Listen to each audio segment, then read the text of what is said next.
শীতল পাটি বিছিয়ে দিলাম চুপটি করে বস। পরীমণি এবং শাকিব খান দুটো নামের সঙ্গেই জড়িয়ে থাকে আলোচনা সমালোচনা। কাজের পাশাপাশি ব্যক্তিগত জীবন নিয়েও তারা থাকেন আলোচনার শীর্ষে। তবে এবার শাকিব খানকে জাপটে ধরে আলোচনায় এসেছেন পরী। সোশ্যাল মিডিয়ায় ইতিমধ্যেই ভাইরাল শাকিব পরীর সেই একান্ত মুহূর্তের ছবি।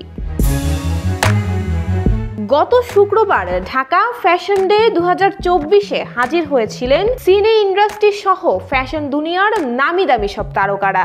ফ্যাশন ডিজাইনার ও কোরিওগ্রাফার পিয়াল হোসেনের আয়োজনে প্রধান আকর্ষণ ছিলেন শাকিব খান। অনুষ্ঠানে নায়কের সঙ্গে মঞ্চে হাঁটতে দেখা যায় পরীমণিকেও। তবে মঞ্চের পেছনের দৃশ্যটা ছিল একেবারেই ভিন্ন।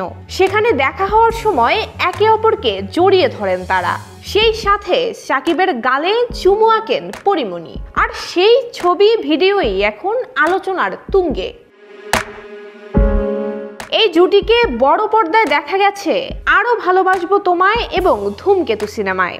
এরপর তাদেরকে একসঙ্গে আর সিনেমায় দেখা যায়নি। এদিকে শাকিব খানকে এবং পরীমণিকে একসঙ্গে দেখে সামাজিক যোগাযোগ মাধ্যমে ভিন্ন ভিন্ন প্রতিক্রিয়া জানিয়েছে সিনেমা প্রেমীরা। তাদের মধ্যে অনেকেই বলছে শাকিব খান এবং পরীমণিকে একসঙ্গে পর্দায় দেখতে চান। এর কারণ অনেকেই মনে করেন শাকিব খানের সঙ্গে পরীমণিকে বেশ মানায়।